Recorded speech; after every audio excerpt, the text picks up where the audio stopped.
रावलपिंडी के करीब 2000 साल पुराना तारीखी स्तूपा जो अपने दामन में सैकड़ों कहानियां छुपाए हुए है। देवमलाई रवायतों से मंसूब मनक्याला का तारीखी स्तूपा टैक्सला से लगभग 50 किलोमीटर के फासले पर इस्लामाबाद के एक छोटे से कस्बे मनक्याला में एक शानदार स्तूपा इस दौर की याद दिलाता है। रवात से लाहौर की तरफ सफ़र करते हुए 5 किलोमीटर के बाद बाईं तरफ एक सड़क मनक्याला गांव को मुड़ती है। इस सड़क पर थोड़ा आगे जाएं तो स्तूपे को सड़क से ही देखा जा सकता है। इस स्तूपा के आसपास जहां आज भी करीब में किसी बड़ी आबादी के आसार नहीं बल्कि एक कस्बा है, क्या कभी यहाँ कोई बड़ा शहर आबाद था? रवायात के मुताबिक गौतम बुद्ध का पहला जन्म शहज़ादा स्तवा की शक्ल में हुआ। इस शहज़ादे को ज्ञान मनक्याला के मुकाम पर मिला, जहाँ इसने एक शेरनी के भूखे बच्चों की भूख मिटाने के लिए अपने बदन का गोश्त खिलाया। इसकी याद में अशोक आज़म ने शानदार स्तूपा तमीर करवाया। अस्सलाम वालेकुम। अभी हम मौजूद हैं मनक्याला गांव में।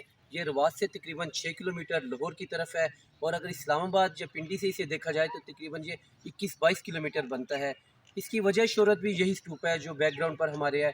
ये बुद्धा का स्तूपा है और कहा जाता है कि बुद्धिस्ट ने जो इनका बुद्धा था उसने यहाँ पर अपनी जान दी और शेर के बच्चों को अपना गोश्त दिया। चीनी सिया जोंगजांग 630 ईस्वी में इस इलाके में आया। इसने अपनी किताब रिकॉर्ड ऑफ वेस्टर्न रीजन में लिखा कि मनक्याला स्तूपा के साथ 100 के करीब छोटे स्तूपा और भी मौजूद थे जो बड़ी तामीर का हिस्सा थे।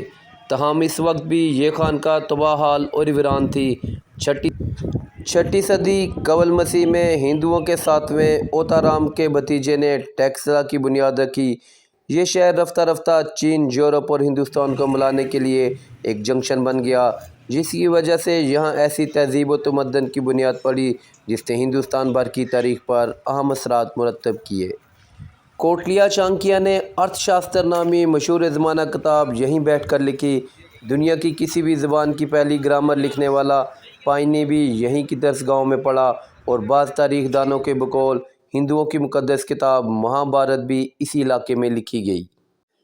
टैक्सला को अरूज अशोक आज़म के दौर में मिला, जो बादशाह बनने से पहले टैक्सला का गवर्नर रह चुका था। ये बुद्धिज़्म के अरूज का भी ज़माना था। इस दौर में हिंदुस्तान भर में 60,000 से ज़ायद स्तूपा बनाए गए।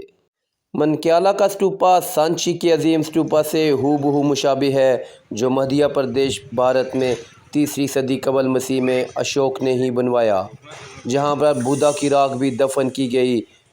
सांची के स्तूपे को देखें और फिर मनक्याला के स्तूपे को तो ऐसे लगता है कि दोनों स्तूपों को एक ही तरह के मेमारों ने तामीर किया।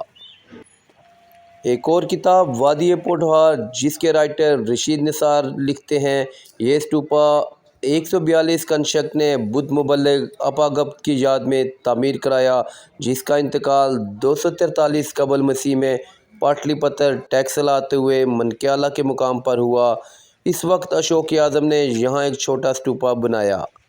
याद रहे कि अशोक का ताल्लुक मौर्य ख़ानदान से है, जिससे पहले हिंदुस्तान पर सिकंदर आज़म के मुकर्रर करदा यूनानियों की हुकूमत थी। इसी दौर में यहाँ की तहज़ीब पर यूनानी असरात नुमायाँ हुए, जिनमें फ़न तामीर और मुजस्समा साजी ख़ास तौर पर अहम है। मनक्याला के स्तूपे के बारे में कई रवायात मशहूर हैं, जिनमें से एक ये भी है कि सियालकोट के राजा सालबाइन के बेटे राजा रसालू ने इस मुकाम पर इन 7 देवों का मुकाबला किया, जो यहाँ आकर रोज़ किसी न किसी आदमजात को निशाना बनाते। 6 देव मारे गए थे और 7वां भागकर तरकई के पहाड़ों में छुप गया। अभी हम तकरीबन स्तूपा के ऊपर चढ़ने ही वाले, इसका ऊपर हेड आने वाला है, लेकिन शौक के आगे कोई भी चीज़ मुश्किल नहीं। अब व्यू देखें अभी।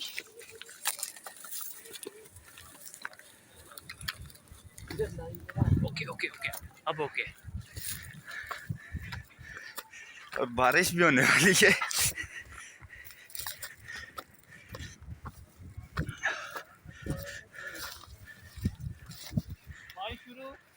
हम इसके टॉप पर आ चुके हैं और यहाँ से नीचे एक कुआं नुमा बना हुआ है ये जगह। अभी हम इस स्तूपे पे टॉप पर आ चुके हैं। यहाँ से मनक्याला गांव का बखूबी नज़ारा भी किया जा सकता है। लेकिन अगर यहाँ पर हमें जो चीज़ एक अजीब लगी कि इसके ऊपर एक बहुत बड़ा कुआं है। ये ऊपर से बिल्कुल लेवल नहीं है। अगर आप देखना चाहें तो ये बहुत बड़ा एक कुआं है और बहुत बड़े पत्थर लगे हुए हैं। उसी ज़माने के ये पत्थर लगे हैं। क्याला में मौजूद इस स्तूपे को अगर बगौर देखा जाए तो इसके बनावट में बहुत ही बड़े बड़े पत्थर इस्तेमाल किए गए हैं और ये जो पत्थर हैं ये इंतहाई भारी और भरकम है। आइए नाज़रीन चलकर ऊपर देखते हैं इस बुद्ध से स्तूपे के ऊपर के साइड के क्या नज़ारे हैं। यहाँ पर ऊपर जाने का कोई बाकायदा रास्ता तो नहीं, लेकिन हम इंशाल्लाह रास्ता कोई तलाश कर लेंगे। कोशिश करेंगे कि हम ऊपर जाकर आपको दिखाएं कि ऊपर क्या है। क्याला की स्तूपे के भी हम ऊपर जाने की कोशिश कर रहे हैं। इंतहाई दुश्वार गुजार ये रास्ता बना हुआ है, छोटा सा ये रास्ता है, लेकिन ऊपर जाना मुश्किल है। बड़े बड़े ये पत्थर लगे हुए हैं, ये उस दौर के पुराने पत्थर हैं, काफ़ी बड़े पत्थर हैं। पता नहीं किस तरह इन्होंने ये लगाए होंगे यहाँ पर, लेकिन हम कोशिश करते हैं कि ऊपर चढ़ें और ऊपर का नज़ारा करें कि ऊपर से हमें क्या कुछ नज़र आएगा। जी जी।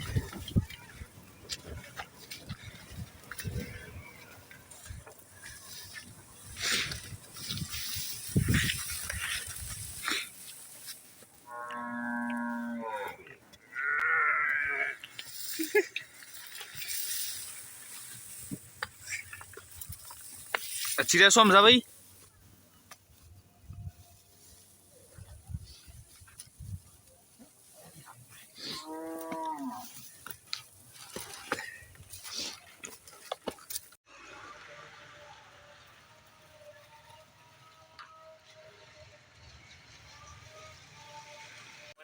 अभी हम तकरीबन स्तूपा के ऊपर चढ़ने ही वाले हैं, इसका ऊपर हेड आने वाला है, लेकिन शौक के आगे कोई भी चीज़ मुश्किल नहीं। अब व्यू देखें अभी, अब बारिश भी होने वाली है।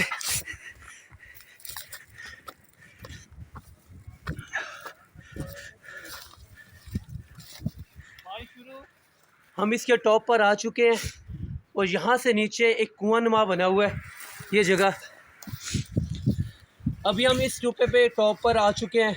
यहाँ से मनक्याला गांव का बखूबी नज़ारा भी किया जा सकता है। लेकिन अगर यहाँ पर हमें जो चीज़ एक अजीब लगी कि इसके ऊपर एक बहुत बड़ा कुआं है।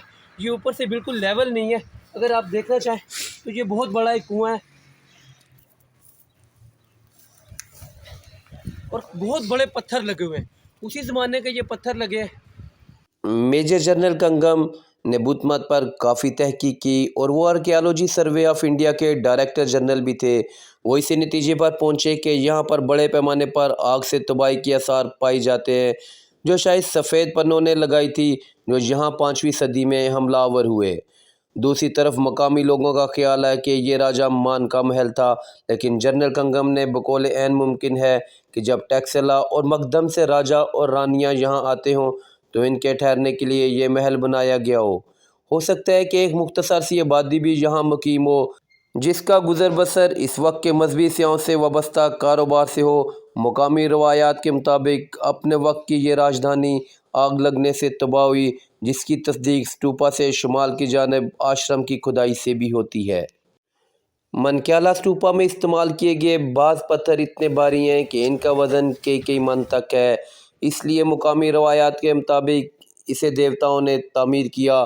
कभी इसके गिर्द गुलाई में तवाफ़ करती सीढ़ियाँ इसकी चोटी तक जाती थी, जहाँ से ख्वास अंदर जाकर इबादत करते थे, जहाँ बुद्धा की राग भी अशोक ने ख़ुसूसी तौर पर रखवाई थी। इसकी इस फजीलत के सबब इसको नहायत ही मुतबर्रक गिरदाना जाता था। यहाँ पहली खुदाई महाराजा रंजीत सिंह के फ़ौज में मुलाजिम एक इतालवी जनरल जैन बैटिस विंचोरा ने 1830 में करवाई। ऊपर से नीचे की जानिब खुदाई से मुख्तलिफ नवादरात मिले, जिससे स्तूपे की उम्र के तयन में मदद मिली। 25 फुट की खुदाई के बाद लोहे का डिब्बा मिला, जिसके अंदर से एक सोने का डिब्बा मिला, जिसके अंदर कुछ सोने की चांदी के और कुछ जेवरात मिले जो ससानी अहद के थे। फिर मज़ीद खुदाई में 45 फुट पर एक तांबे का गुलदान मिला, जिसके अंदर एक सोने का सिलेंडर था। 54 और 64 फुट की गहराई पर कुछ और सिक्के भी मिले। 75 फुट की गहराई पर तांबे का डिब्बा मिला जिसके अंदर पीतल का डिब्बा था। इसके ढक्कन पर तहरीर नक्श थी। इसके अंदर फिर सोने का सिलेंडर था जिसमें कंशक दौर का सोने का सिक्का और दीगर नवादरात थे। जनरल वेंचोरा के बाद रंजीत सिंह के एक फ्रांसीसी जनरल क्लाविड अगस्त अकोट ने मनक्याला में 15 मुख्तलिफ छोटे छोटे स्तूपों की खुदाई करवाई। इसके दौरान एक स्तूपे से तांबे का कूज़ा मिला जिसमें चांदी का सिलेंडर था जिसमें कंशक दौर के सोने के सिक्कों के साथ कीमती पत्थर और मूर्ति मौजूद थी। सबसे पुराना सिक्का 45 कबल मसीह के रूमी बादशाह मार्क एंटनी के दौर का था। ये तमाम नवादरात ब्रिटिश म्यूज़ियम में महफूज। मौर्य सल्तनत जब अपने अरूज पर थी तो इस स्तूपे की शान शौकत देखने वाली थी। यकीनन यहाँ नेपाल से कश्मीर तक के राहब इबादतें करने आते। कोटलिका, चाणक्य, पाटनी और अशोक जैसे अजीम हस्तियों ने यहाँ ज्ञानदान किया होगा। कभी यहाँ गैर मुल्की सियाह बड़ी तादाद में आते थे लेकिन अब यहाँ बहुत कम लोग आते हैं। कभी कभी इर्द गिर्द के इलाकों पिंडी, इस्लामाबाद से इक्का-दुक्का लोग यहाँ आकर इसकी ज़ियारत करते हैं। अपने वक्त की इस अजीम बुद्धा खानका का अब कोई परेशान हाल नहीं। स्तूपे के इर्द गिर्द लोहे की एक चारदीवारी लगा दी गई। मनक्याला स्तूपा का शुमार गंधारा के इंतहाई अहम स्तूपों में होता है। आर्कियोलॉजी डिपार्टमेंट अगर चाहे तो वो अब भी इसको अपनी असली हालत में बहाल कर सकता है क्योंकि वक्त के मसाइब का मुकाबला करने के बावजूद आज भी ये बहुत ही अच्छी हालत में मौजूद है। हुकूमत अगर मजहबी सियाहत को रवाज देने में मुखलिस है तो फिर मनक्याला स्तूपा की बहाली के लिए फ़ंड मुख्तस किए जाएँ, इस आलमी विरसे के नक्शे पर लाया जाए। अगर मनक्याला का स्तूपा अपनी असली हालत में होता तो बिल्कुल ही सांची के अजीम स्तूपों जैसा ही दिखाई देता। आज का व्लॉग हमारा आपको कैसा लगा इसका फीडबैक कमेंट्स में ज़रूर दीजिए। ऐसे मज़ीद व्लॉग्स के लिए हमारे चैनल को सब्सक्राइब करें और दोस्तों से शेयर करना ना भूलिए। आपके कमेंट्स, आपका फीडबैक हमें ऐसी नई वीडियो बनाने के लिए हौसला अफजाई करता है। मिलते हैं नए व्लॉग्स के साथ, नई हिस्टोरिकल प्लेस के साथ। तब तक अल्लाह हाफिज़।